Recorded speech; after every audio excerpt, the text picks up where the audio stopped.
할렐루야. 주님께서 부활하신 부활절을 맞아 온라인으로 예배드리는 성도님과 가정 가운데 주님의 부활과 능력이 함께 하시기를 간절히 축원합니다. 오늘 본문 베드로전서 1장 3절 말씀을 함께 읽도록 하겠습니다. 우리 주 예수 그리스도의 아버지 하나님을 찬송하리로다. 그의 많으신 긍휼대로 예수 그리스도를 죽은 자 가운데서 부활하게 하심으로 말미암아 우리를 거듭나게 하사 산 소망이 있게 하시며. 이 말씀에 보면 산 소망이라는 문구가 나옵니다. 산 소망이 무슨 뜻입니까? 쉽게 이야기하면 살아있는 소망 아닙니까? 그렇다면 살아있는 소망이란 어떤 소망일까요? 이 살아있는 소망의 의미를 알려면 그 반대말을 먼저 생각해 볼 필요가 있습니다. 산 소망의 반대말, 그렇다면 죽은 소망이겠습니다. 죽은 소망이란 결국에는 죽음에 이르게 하는 헛된 소망을 의미하겠죠.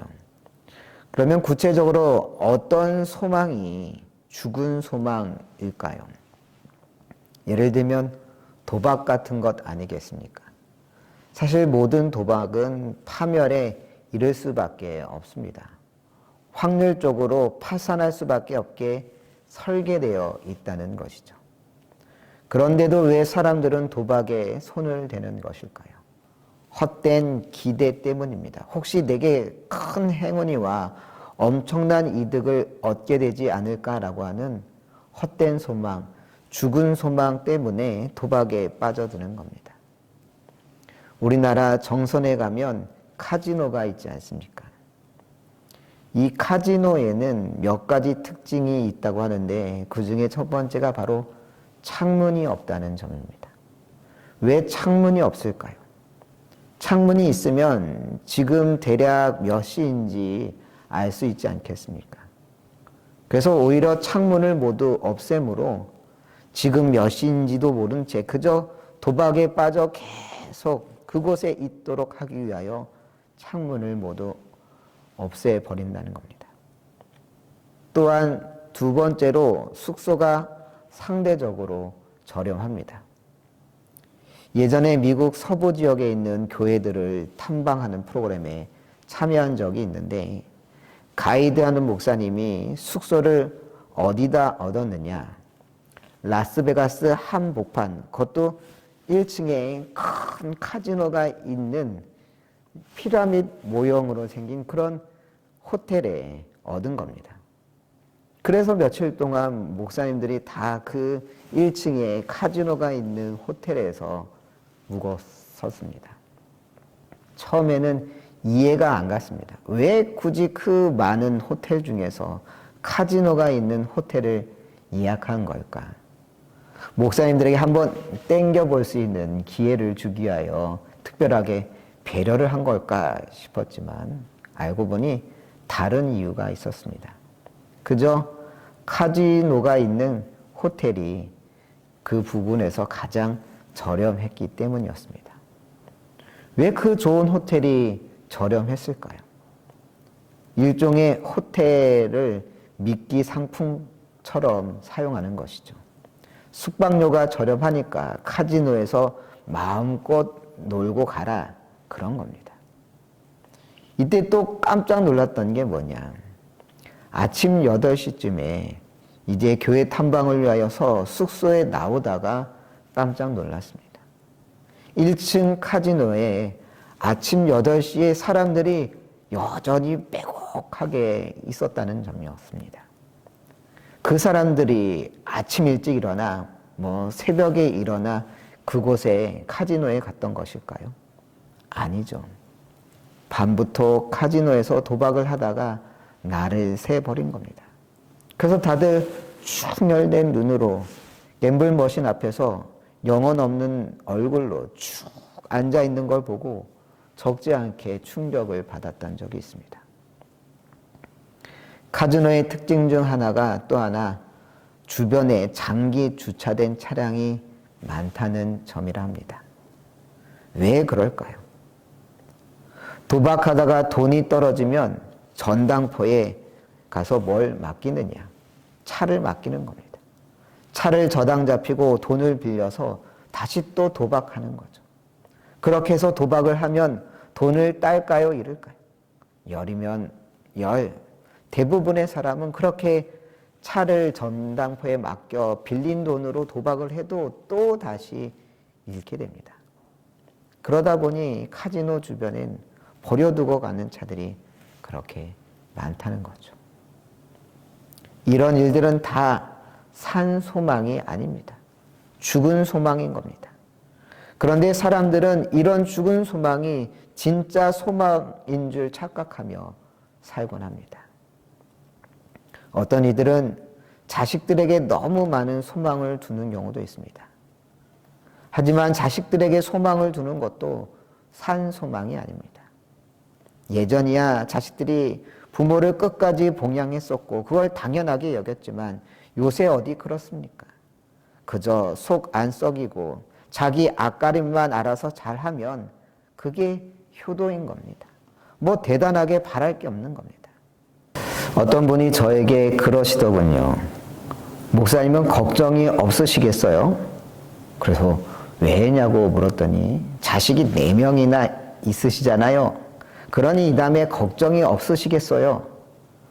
그렇게 이야기하시길래 대답해 드렸습니다. 4명 모두 시집 장가 보낼 생각하면 지금부터 벌써 눈앞이 캄캄합니다. 그렇습니다. 자녀가 우리에게 소망이 될 수 없는 겁니다. 오래전 일입니다. 교회 한 집사님이 주중에 시간이 되시면 점심시간에 본인 직장으로 한번 찾아오라는 것이었습니다. 아, 같이 점심 식사나 한번 하자는 이야기인 건가 싶어서 흔쾌히 가겠다고 하고 약속을 정했습니다. 그래서 약속 시간에 맞춰 함께 식사하고 나왔더니 이젠 직장에 같이 들어가 보자는 것이었습니다. 그래서 네, 그러시죠 라고 했죠. 가봤더니 뭔가 이상한 겁니다. 그 집사님은 일단 강의를 들어보시고 이야기를 나누자고 하시더군요. 그래서 무슨 이야기 하려나 싶어서 알겠다고 들어보겠다고 했습니다. 하지만 불길한 예감은 틀리는 법이 거의 없지 않습니까? 아니나 다를까 강의라는 것도 없었습니다. 선불제 휴대폰에 관한 이야기였습니다. 휴대폰 요금을 선불로 구매하게 되면 자신에게 리베이트로 얼만큼 돌아오게 되는지, 또한 신규로 사람을 데려오면 데려올 때마다 얼마만큼의 리베이트를 받게 되는지, 그렇게 해서 계속 주변 사람들로 하여금 선불제 요금에 가입시키기만 하면 금세 부자가 될 수 있다. 뭐 이런 이야기였습니다.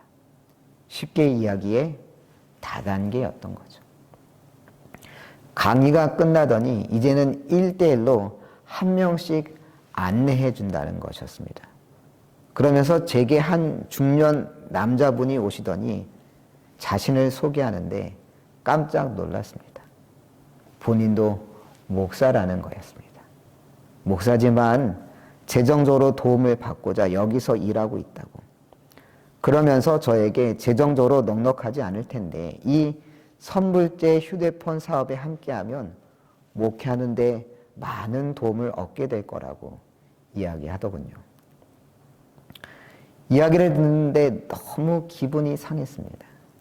조금만 들어도 다단계인 게 너무 뻔한데 목사님이라는 분이 자신의 금전적 이득을 위해 저를 끌어들이고 있다는 게 너무 마음 한편으로 실망스러웠던 겁니다. 대충 뭐 알겠다고 하고 도망치듯 그 사업장을 빠져나왔습니다.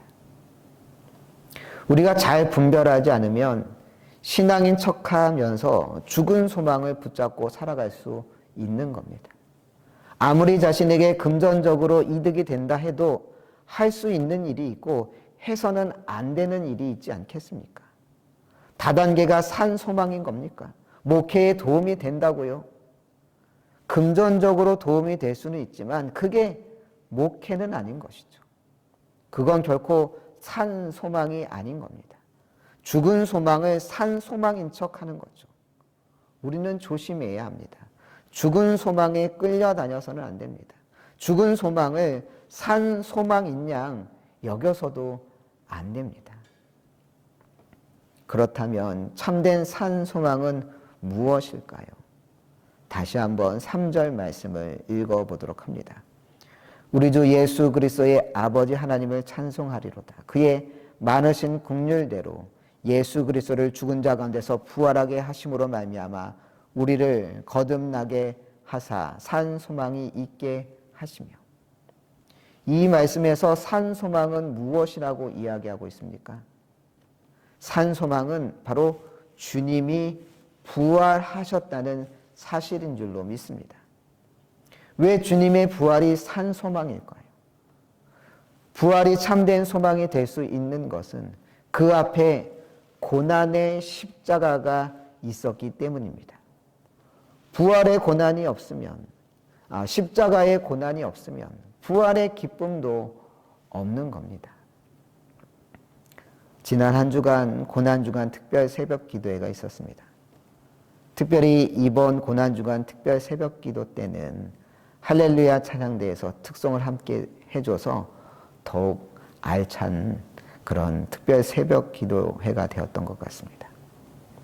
아마 평소에 새벽 예배 나오시던 분들은 고난주간 특별 새벽 기도회가 전혀 어렵지 않았을 겁니다.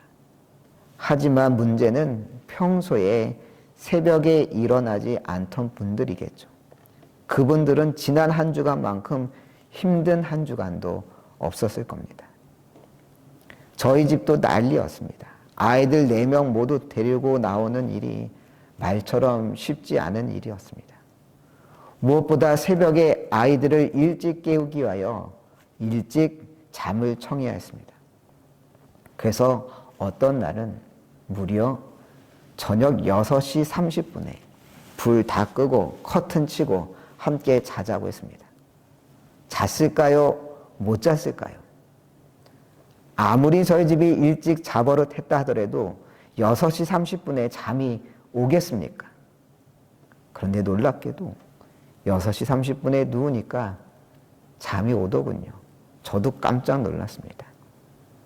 하지만 아무리 일찍 재워도 새벽 4시 반에 어린아이들을 깨우면 꼭 4명 중에 1명은 울고 불고 난리가 납니다.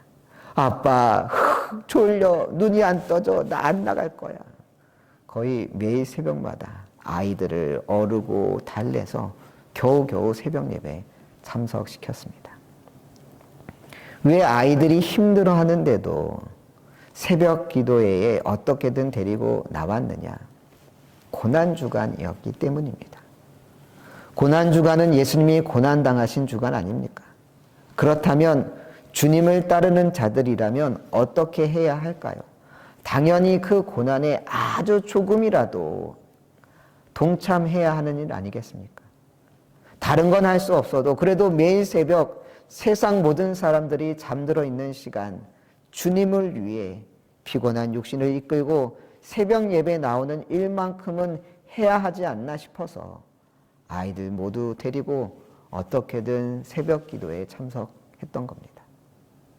그런데 그렇게 고난주간 주님의 고난에 동참할수록 동참한 사람일수록 이 부활주일이 어떻게 느껴질까요? 더 큰 기쁨으로 다가올 수밖에 없는 겁니다. 주님의 아픔에 함께한 만큼 주님의 부활의 기쁨도 클 수밖에 없는 겁니다. 여러분이 지금까지 부활절이 되어도 전혀 부활의 기쁨을 누리지 못했다면 그것은 부활 이전에 아무런 고난이 없었기 때문일 수 있습니다. 부활은 처절한 십자가의 고난이 있었기 때문에 더욱 그 큰 의미가 있는 겁니다. 따라서 주님의 고난에 조금이라도 동참하려고 애썼다면 부활절이 남다를 수밖에 없는 것이죠. 성경에서도 말하고 있지 않습니까? 시편 126편 5절에서 말합니다. 눈물을 흘리며 씨를 뿌리는 자는 기쁨으로 거두리로다. 기쁨으로 거두기 위하여서 흘려야 할 게 있습니다. 뭘 흘려야 합니까? 눈물을 흘려야 합니다. 눈물을 흘리면서 그 고난과 아픔 가운데 씨를 뿌려야 수확할 때 더욱더 큰 기쁨을 누릴 수 있다고 성경이 말하고 있습니다. 부활은 오직 십자가의 고난을 통하여 그 의미가 분명해지는 법입니다. 따라서 부활의 기쁨은 주님의 고난에 온전히 참여한 자만이 누릴 수 있는 기쁨인 줄로 믿습니다. 부활이 산 소망인 두 번째 이유는 고난이 고난으로 끝나지 않음을 보여주기 때문입니다. 만약 우리가 당하는 고난의 끝에 아무런 열매가 없다고 생각해 봅시다. 그만큼 절망적인 소식이 어디 있겠습니까? 만약 여러분이 수학능력 평가를 준비한다고 해봅시다. 죽어라 열심히 공부합니다. 밥도 잘 안 먹고 잠도 하루에 3, 4시간씩만 자면서 공부하는데 결국엔 원하는 대학에 합격할 수 없다는 걸 알게 되었다고 해봅시다. 만약 그렇다면 여러분은 계속해서 열심히 공부할 수 있겠습니까? 당연히 때려치우겠죠. 뭐하러 그 시간 아깝게 공부합니까? 차라리 그 시간에 돈을 벌지. 만약 우리 인생의 끝에 배드 엔딩이 기다리고 있다고 해봅시다. 우리가 신앙생활을 아무리 열심히 해봤자 그 끝이 좋을 수가 없다고 해봅시다. 우리가 애쓰고 노력해봤자 지옥 백성이 될 수밖에 없다고 해봅시다. 그렇다면 과연 열심히 신앙생활할 사람이 있겠습니까? 아무리 바르게 신앙생활하고 금욕적으로 살아도 결국엔 지옥에 갈 수밖에 없다면 오히려 사람들은 지금이라도 하고 싶은 거 실컷 하고 지옥에 가겠다고 그렇게 살지 않겠습니까? 하지만 성경은 약속하고 있습니다. 로마서 8장 18절에 생각하건대 현재의 고난은 장차 우리에게 나타날 영광과 비교할 수 없도다. 장차 우리에게 나타날 영광이 무엇이겠습니까? 주님께서 부활하신 것처럼 우리 역시 죽음의 권세를 이기고 부활할 것이라는 것 아니겠습니까? 그래서 고린도전서 15장 20절은 말하길 그러나 이제 그리스도께서 죽은 자 가운데서 다시 살아나사 잠자는 자들의 첫 열매가 되셨도다. 주님께서 잠자는 자들의 첫 뭐가 되셨다고요? 열매가 되셨다고 했습니다. 주님이 바로 우리가 다시 부활할 것이라는 걸 보여주는 첫 열매라는 뜻입니다. 주님의 부활을 통해 우리 신앙의 끝은 배드 엔딩이 아니라 해피 엔딩이 보장되어 있는 줄 믿습니다. 뭘 보면 알 수 있습니까? 주님을 보면 알 수 있는 겁니다. 그렇습니다. 이제 우리에게 죽음은 더 이상 절망이 아닙니다. 주님께서 다시 사신 것처럼 우리 인생의 끝에는 생명이 있을 줄 믿습니다. 사망은 더 이상 우리를 삼킬 수 없으며 이제 우리 인생은 해피엔딩인 줄로 믿습니다. 지금 우리 인생에 아픔과 고난이 있을 수 있습니다. 나날이 힘들어가고 외롭고 지칠 수 있습니다. 사는 게 아니야 라고 한탄이 끝없이 나올 수 있습니다. 믿는 이들도 얼마든지 그럴 수 있습니다. 하지만 우리의 한탄은 영원한 절망이 아닙니다. 바울 사도는 로마서 8장 35절, 37절에서 우리에게 이렇게 이야기해 주고 있습니다. 누가 우리를 그리스도의 사랑에서 끊으리요? 환난이나 곤고나 박해나 기근이나 적신이나 위험이나 칼이랴. 이 모든 일에 우리를 사랑하시는 이로 말미암아 우리가 넉넉히 이기느니라. 그렇습니다. 사망은 생명보다 강할 수 없으며 절망은 희망보다 오래할 수 없습니다. 주님을 믿는 자 결국에는 하나님의 자녀가 되어 하나님의 더 큰 일을 감당하게 될 줄 믿습니다. 죽은 소망을 붙잡고 살지 마십시오. 살아있는 소망을 의지하며 살아가십시오. 죽음의 어둠을 이겨내고 산 소망으로 부활의 기쁨을 누리는 여러분들 되시길 간절히 축원합니다.